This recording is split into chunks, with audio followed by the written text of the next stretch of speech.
Well, it looked like we have more people that are speaking out. You right. A lot of prisoners are speaking out about Diddy, his conditions, and we know recently the judge busted him. Let me tell y'all did not know Diddy had letters planning on taking out Cassie. He had instructions planning on taking out a lot of the victims that has been speaking out. They found all of it. They found narcotics. They found so many things. And let's not forget about that too, see, honey. Now we got another prisoner that was in there with Diddy, and they says that Diddy, he's always getting taken down. Yes, girl, taken down. I want to see the bruises, okay? I want to see. They say he look real bad. You know, he been scared they're going to poison him. Y'all got to hear this. Y'all got to hear this. Make sure y'all like, share, subscribe here at the Messy Sweet Spot. All right, check this video out, y'all. Details of Diddy being abused at the Metropolitan Detention Center in New York have just come out. And allegedly, Diddy had a nervous breakdown after being assaulted. Sources close to Diddy have confirmed that Diddy is allegedly, and with both Jay-Z and J-Lo being called as witnesses, Diddy is scared. According to a report from the Daily Mail, that's why Diddy had a breakdown. A person close to him apparently said, quote, "Spending the holidays behind bars was a nightmare for him." If we're to believe all this, Diddy had a meltdown in his cell and begged the guards to take him to the hospital for observation, but they refused. This same friend or person told the Daily Mail, quote, "He eventually managed to calm himself down with the meditation technique he's been using while he's been behind bars. It took him a few hours of deep breathing and focusing to get out of the bad space he was in, but he finally managed it." This isn't the first time Diddy's mental health has come into question while he's been at MDC. When he first arrived, he was on suicide watch, which the U.S. Department of Justice National Institute of Corrections describes as supervisory precautions taken for suicidal inmates that require frequent observation. Diddy's suicide watch was only temporary, though. He was housed in a special protective unit of the jail after that for the first few weeks of his stay. But Diddy right now is in Gen Pop, meaning general population, the place where majority of the inmates stay. And that's where he apparently had this meltdown over. Sources close to Diddy are revealing his dark side, and several prisoners have also filed lawsuits against Diddy. Diddy's alleged sex slave, Jonathan Oddie, who was arrested in connection to a shooting that occurred at Trump's National Doral Golf Course in Miami, has given an exclusive interview talking about Diddy. During an interrogation back in 2018, Jonathan revealed that Diddy was actually using him as a sex slave, and the gay mafia in Hollywood was forcing him to commit crimes. That makes sense. But you knowing Diddy personally, do you think it's possible he might take his life? It takes a certain individual to prepare himself to do a lot of years in jail. From the lifestyle that he had, I'm not saying that he can't. I just don't see him able to do time behind bars. Maybe if he be in a camp type situation, that's a possibility. But based on the lifestyle and what he's done and what he's accomplished, if he has to go behind those bars for a lot of years, I think that he may commit suicide. He do an Epstein. Why do you think he didn't pull a Russell Simmons and leave the country? They was watching him, bruh. They was watching him. And then I think that he had to turn over his passport. Even if you own your own private jet, they have a system up there whereas that they supposed to check your passport and anything that you need to fly as if you were flying commercial. Another prisoner who has come forward with a lawsuit against Diddy is Cardello Smith. Cardello is currently in jail for alleged sexual assault, which he claims that Diddy framed him for. Cardello Smith actually won a lawsuit against Diddy for $100 million, but Diddy's lawyers are now challenging that decision. In his lawsuit, Cardello Smith claims that Diddy raped him in 1997 during a party at a Holiday Inn in Detroit, where Cardello was a bartender. Cardello has named Jennifer Lopez a material witness in this case, and according to Cardello, Diddy recorded the alleged sexual assault, and J-Lo was shown the footage. Despite knowing what had happened with Cardello, J-Lo didn't go to the authorities or try to help him in any way. But going back to Cardello Smith's filing, his notice says that Jennifer Lynn Lopez, aka J-Lo, aka Jenny from the Block, quote, will be called as a material witness and expert to Sean Combs' viewing, possession, and distribution of his sexual assault upon the plaintiff in 1997 and the orders of defendant Sean Combs forcing Jennifer Lopez to remain silent about the videotaped sexual assault of plaintiff by defendant. Plaintiff states that the material witness Jennifer Lynn Lopez, also known as J-Lo and Jenny from the Block, was engaged in a relationship with the defendant Sean Combs during 1999 and 2001, and that the sexual assault of the plaintiff was recorded, distributed, and held by the defendant at his New York residence and recording studio. And during the relationship with Jennifer Lopez, she was made privy to this video that was taken by Sean Combs and his employee Kirk Burrows. She, J-Lo, has known this video existed and was in existence and took no action to make it known to anyone in law enforcement, and that she was even questioned by New York Police Detective Derek Palmer about this matter, and that the report will show that her answers to this tape was and still remains a resounding yes to its existence. And again, Cardello Smith writes that he wants to call Officer Derek Palmer as a witness because he says Palmer is the one who questioned Lopez and believes that he will have testimony that could help his case. Now, as I mentioned, Diddy's legal team has called for this entire case to be thrown out. Cardello Smith has filed a massive response to that request that totaled more than 200 pages. Probably half of it was just straight up copies of case law that seems to support his arguments, word for word. It's something out of like a legal textbook. There's so much to slog through, but I kind of want to give you some of the highlights. So first, in addition to the claims of rape and a cover-up, Cardello Smith also claims and alleges that Combs was violent towards his loved ones. At times, Cardello Smith addresses alleged threats against his family. Other times, he says Combs actually caused serious injuries to his brother. His response reads, defendant used threats of murder to force the plaintiff to not bring the case to any court of law enforcement until the homes of the defendant were raided by Homeland Security, that the plaintiff knew it was a safe time to bring the case, and that is why we are here at this juncture. And Cardello Smith argued that fear for his own safety and the safety of his family is one of the main reasons that he waited so long to report the alleged rape, and says that that reason alone should override any issue with the statute of limitations, that these claims might otherwise be time barred. And he also argues that while he's been in prison, fellow inmates and prison guards have threatened him on behalf of Sean Combs. The longer that Diddy stays in prison, the more he's going to get sued. Diddy was forcing people to stay quiet, and now these victims are all coming forward. Jay-Z and J-Lo are just the first to get sued. And as Diddy's case drags on, other names will be revealed too. Diddy is scared for his life and is desperately trying to get out. His team offered $50 million in exchange for bail, but the judge decided against it. The proposed bail package. A $50 million bond, co-signed by him, his mom, and his sister, the mother of his oldest daughter, and his 3 adult sons. It's going to be secured by the equity in his property in Miami, Florida. Home detention, his passport will be surrendered. The government said that's insufficient. They said, look at the charges, look at the weight of the evidence that I just mentioned.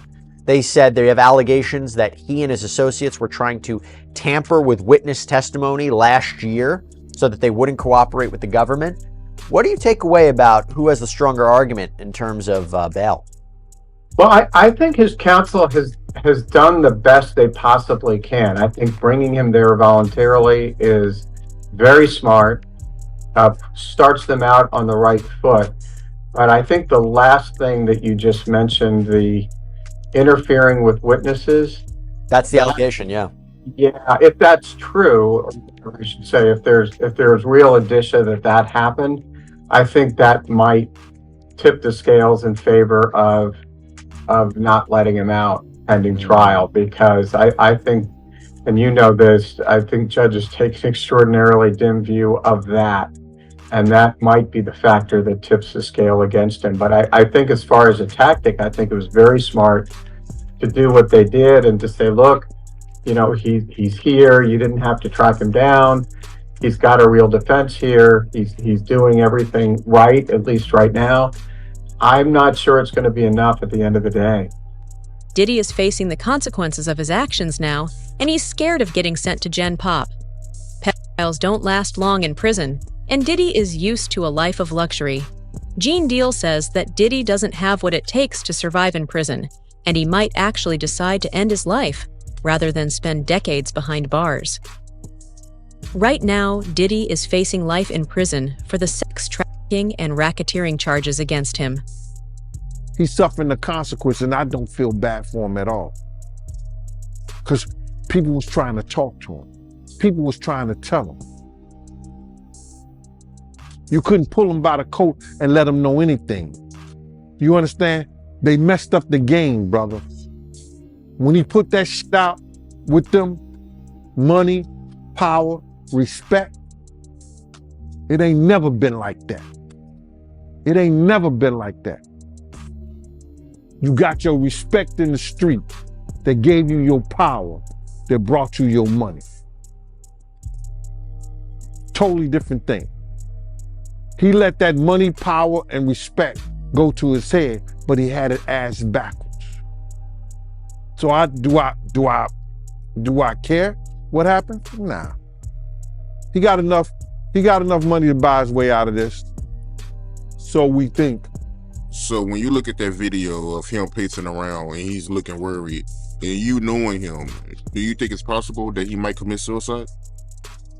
When you're a narcissist, there's always a possibility because you're suffering. But I don't think that he can see himself in a cage. I don't think he can see himself behind those bars in those type of situations. It's too many real dudes that dislike him.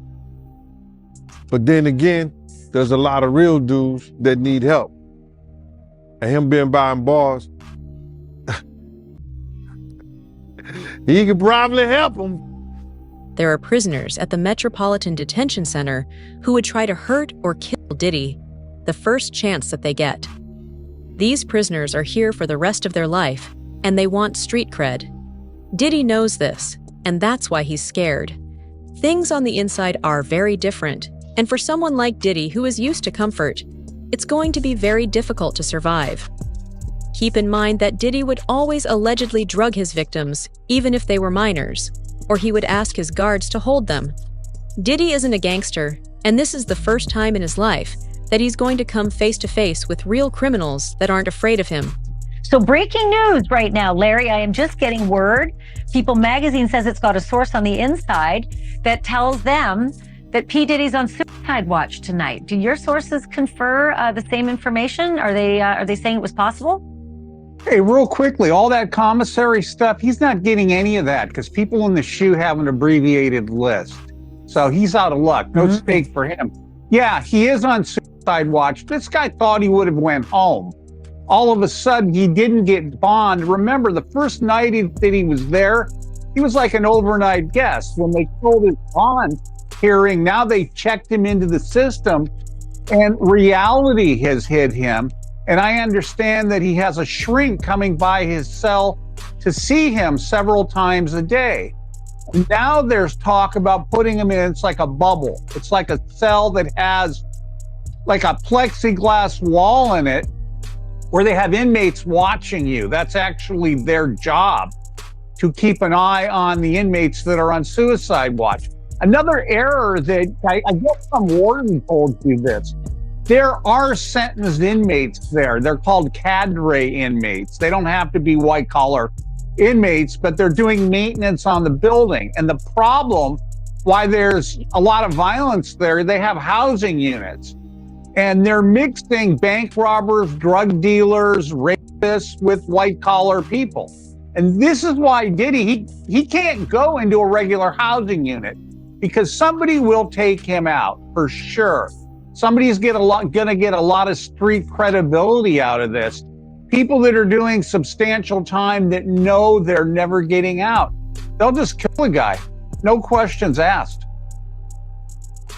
You think that they'd suck up to him because he's got a lot of money, and if he ever does get the commissary options, he would be able to help them. Some people Yeah, do. I got to wrap it real quick. Okay, some people do think that Diddy can help him, but this guy's going to be locked up forever. His case will probably take at least 3 years to litigate. He'll stay at MDC. There's rumors that he wants to go to Essex County Jail in New Jersey. New Jersey, right. MDC. He's a marshal's inmate. There's no way they're going to transfer him back and forth.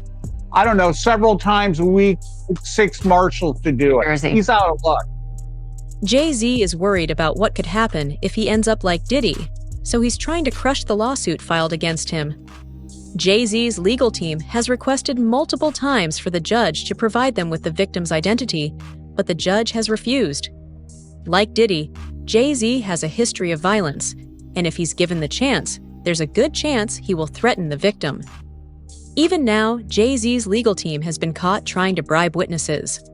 Lawyers from Jay-Z's team showed up to the houses of victims dressed as FBI agents and even flashed fake badges. While maintaining he'd let the matter settle itself in court. But now in a new lawsuit, a Texas man is claiming Jay-Z's lawyers are bribing people to sue Busby and his law firm. This 13-page lawsuit was filed on January 3rd in Harris County, Texas, and the plaintiff in the filing is being represented by none other than Busby's law firm, who filed the suit on his behalf. Now, Jose Maldonado, who is the plaintiff in this suit, is suing Jay-Z's attorneys and his company Rock Nation, but not Sean Carter, aka Jay-Z himself. According to the lawsuit, the defendants in this suit are Marcy Bryan Croft, her law firm MJ Legal, Rock Nation, and the law firm who is representing Jay-Z, Quinn Emanuel Urquhart and Sullivan. They allege the defendants conspired to obstruct justice by engaging in shadowy operatives to illegally get more than 24 current and former clients of Busby law firm to turn around and sue them. The suit claims Rock Nation is financing this alleged effort, while attorneys Marcy Croft and the law firm Quinn Emanuel are orchestrating this whole thing. According to the suit, the defendants' agents were pretending to work for the state of Texas and allegedly flashed fake badges, which the suit says wasn't very smart or careful, but also illegal. The suit states the defendants' agents offered as much as $10,000 to a former client to sue the Busby law firm, but the so-called agents were allegedly caught on audio tape red-handed. The suit claims attorney Marcy Croft, who is a lawyer but also a member of Team Rock, was orchestrating that whole effort. Then in another recording, those agents were describing in great detail the alleged criminal conspiracy. The suit claims they went so far to admit the lawsuits would be reported in the press, and some former clients already accepted money to join that alleged effort. As I mentioned, Sean Carter, aka Jay-Z, isn't named as a defendant in the lawsuit. However, the suit claims Rock Nation and Jay-Z are synonymous, given the mogul is the founder and chairman. The lawsuit acknowledges Busby's law firm filed the rape lawsuit against Jay-Z in New York federal court, and as a result, Jay-Z sued Busby's law firm in Los Angeles state court. But the suit claims while all of that legal back and forth was going on, Jay-Z's attorneys who represent himself and his Rock Nation denied in open court and in the press their involvement in the alleged scheme. Now back to Maldonado's claims. He claims the defendants used him as a pawn. He alleges on behalf of Marcy Croft, 2 people attempted to contact him many times and went so far as to go to what they believed to be Maldonado's home. Instead, they went to his dad's house and allegedly identified themselves as federal officers. After realizing they were at the wrong home, they continued to contact Maldonado, and Maldonado claims they were pushy. Once they got in touch with him, he claims those individuals said they were with the state, and they were putting together a lawsuit on behalf of Marcy Croft and the company she worked for. The suit alleges Croft said she would assign Maldonado's case to someone who could get him a lot of money. Instead, Maldonado contacted the Busby law firm, and now they're suing for solicitation and civil conspiracy.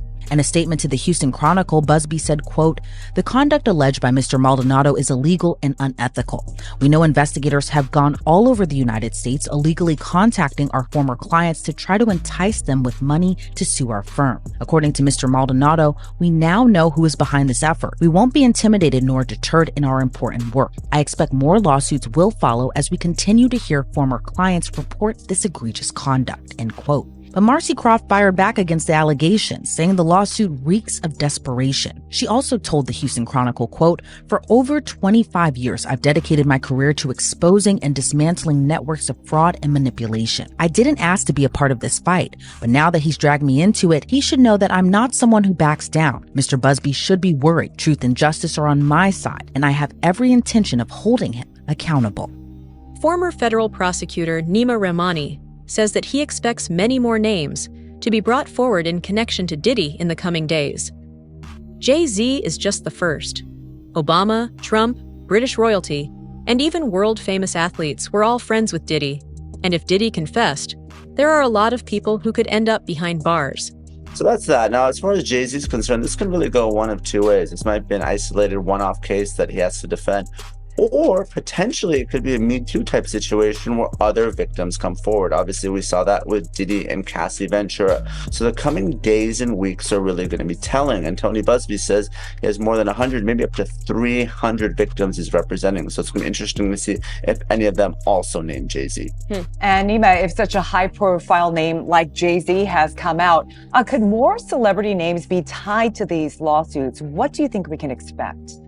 No question. This may just be the first celebrity domino, and Jay-Z was unmasked as celebrity A, but let's not forget there's a celebrity B in that same lawsuit that allegedly witnessed the sexual assault, a female celebrity. And there was someone who went on CNN earlier this week and said that his sexual assault was witnessed by another celebrity as well. So I think we're going to see more celebrity names identified very soon. All right, Nima Rani, thank you so much for joining us. As you said, this is one that has entered the court of public opinion. It's nice to have your actual legal advice on. Officers who were present during the raid on Diddy's mansion have come forward, and allegedly, baby oil was just one of the things they discovered. In reality, a lot more evidence was recovered, in addition to all the video files. According to the officers, Diddy's mansion had rooms that were made for the sole purpose of rape, and Diddy is worse than Epstein. Once Diddy's trial starts, all of this information will be revealed, and Diddy is going down. There's a reason why Homeland Security was involved in this raid, and why such a big step was taken. For years, P. Diddy's gotten a hall pass. He's actually created his own kingdom where he makes his own rules, and you got to follow his rules or you get penalized. And guess what, Laura? He's now in a federal penitentiary, and for the first time in his life, he's facing his own fate at the hands of somebody else. And I will tell you, Laura, I've done federal cases, that's not the place you want to be in federal court. 90% of federal criminal indictments brought down are pled out, right? A plea deal is brought. And of the only 10% left, 90% of those defendants that go to trial, they lose. So he is looking at a daunting uphill battle to fight these horrible charges. Now, Brian, one of the DHS agents involved in this raid on his Miami mansion described what he saw inside the house, saying that, in my opinion, he's as bad as Epstein. These women are young, either barely legal or barely illegal. Brian, this sounds like he was a monster. Yeah, Laura, I will tell you that this indictment was very detailed, by the way, too. Your viewers should know there were over 300 subpoenas served, over 50 witnesses interviewed. Why is that important? Because the federal prosecutors aren't going to be leveling an indictment like this unless they have ammunition and they have cause to bring it. And the core issue at this case, which the feds have to prove, which it's looking like they can, is that P. Diddy essentially controlled these women, that he threatened them with stopping the money that he was paying them, that he spiked their drinks with drugs, that's been alleged in the indictment, and that he basically told them, I'm going to ruin your life unless you engage in these freak-offs. And that's really what the prosecutors got to prove. And if you've got some victims coming forward to talk about that, you've got financial records that prove that, travel itinerary that proves that, P. Diddy has very little defense. And I got to tell you, Laura, if this guy wants to fight these charges, he's going to have to step up and walk into a courtroom and talk about it. If he doesn't testify in this case, he is dead on arrival. Well, who else is on these tapes? I mean, will the tapes ever see the light of day? I mean, that's what everybody's talking about. Who else is there? It's like with the Epstein, his Pleasure Island. Who else? Who went? Who was there? What's the manifest? But Brian, chances 1 being least likely, 10 being most likely. Will we learn of other celebrities that were at these freak-offs? Yeah, I think you've got an 8 or a 9 for a likelihood you're going to hear about it. Why? Because there are going to be more indictments coming down, Laura. That's an important point here, because he's being charged with racketeering and conspiracy. You're going to have, well, let's start on the inner circle. You're going to have former bodyguards. You're going to possibly have former musicians that he was with. You've got personal assistants that are going to be, they're already talking about this. Some of those are likely to be charged. And then guess what? If you've got some music moguls that are sending women over to these alleged freak-offs, then you've got some top people that are going to start crumbling too, because they're all part of what's called this criminal enterprise. To make matters even worse for Diddy, a new lawsuit has just been filed against him for the alleged rape of 3 men, 2 of who used to work for Diddy. Statements filed by the alleged victims show that Diddy wasn't committing sexual assaults because he was attracted to the defendants, but instead because he wanted to dominate them, and in the victim's own words, make him his bitch. Diddy is a monster. So why did you believe in these cases, and why didn't you believe in others that you were presented with? Well, the thing with a abuser, a sexual abuser, is they follow a pattern. They fall to type, and you become very clear on what that pattern is, particularly a serial sexual abuser. And these cases were all identical in the facts, identical in the story. It was beginning, middle, conclusion, know each other? Boom. None of them knew each other. Did you have them meet? No. Did you have them coordinate stories? No, no. Do you think they had any contact with each other before they came to you? Absolutely not. And when you were talking to them, well, first, the ones that you didn't take, why not? Stories didn't make sense. Stories didn't fit the pattern. Stories were not credible. I mean, this is my 30th year as a lawyer. I've tried over 100 cases. I can assess whether somebody's story is credible. And if I don't believe it, I'm not going to put my name on a pleading, sign it, and file it in court. I'm not doing that. And that's what I did with the 60 plus cases that I rejected. And this is not really your area of expertise. If people look you up, celebrity lawsuits is not really where you make your bones. Why this? Well, I was involved in the Weinstein litigation. Right. I was involved in the Paducah litigation. I was involved in the Hayden litigation. Why did I do this? I do this because it's important. I think it's important for people to be heard, have their chance to get the power back. Because sexual abuse, sexual assault is about one thing: taking power, humiliating, demeaning a person and a victim. It has nothing to do with sex. And so I think it's important. I think it's important to get the word out. I think it's important for men to feel, hey, look, I can come out and be heard just like a woman could. And the defense that, look, they knew what they were getting into. These are regrets. They went there, they partied, and now they see a pocket. No, I don't think so. One, my client was... Were they gay men? One was bisexual, the other ones were not. And they were going there. The client who was bisexual worked for Diddy. Diddy owed him money for doing errands for him and being his step and fetch, for lack of a better word. And I think it was a power move. It was a clear power move because this guy had the nerve to come to him and say, you owe me money.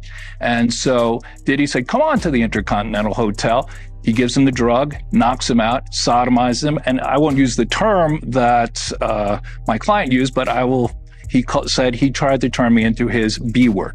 And I think it was a clear power move on each and every occasion. I think the ones that took place in the Park Hyatt, that wasn't partying. My client met him at a nightclub in the city here with a music producer. He didn't think he was getting into that. The man who was raped in the Hamptons, he thought he was going to a white party. Who wouldn't want to go to a white party? I would have gone to a white party back in the day. I wouldn't go now. But they went there innocently, and this is what happened to them. I never went. I appreciate you very much. We will follow the cases. Diddy's situation seems to grow darker with every passing day. From shocking allegations of abuse and sex trafficking to a string of lawsuits and high-profile witnesses being dragged into the fray, it's clear that his days of living above the law may finally be over. With reports of a nervous breakdown and fears for his safety, it appears that Diddy is struggling to cope with the reality of his situation. Honey, it's a lot. It just keeps going. And you know Diddy, he got the spirit of can't stop, won't stop. He's always going to be doing something that's going to cause a ruckus. Make sure you guys like, share, subscribe here at the Messy Sweet Spot. And I'll see you guys on the next upload.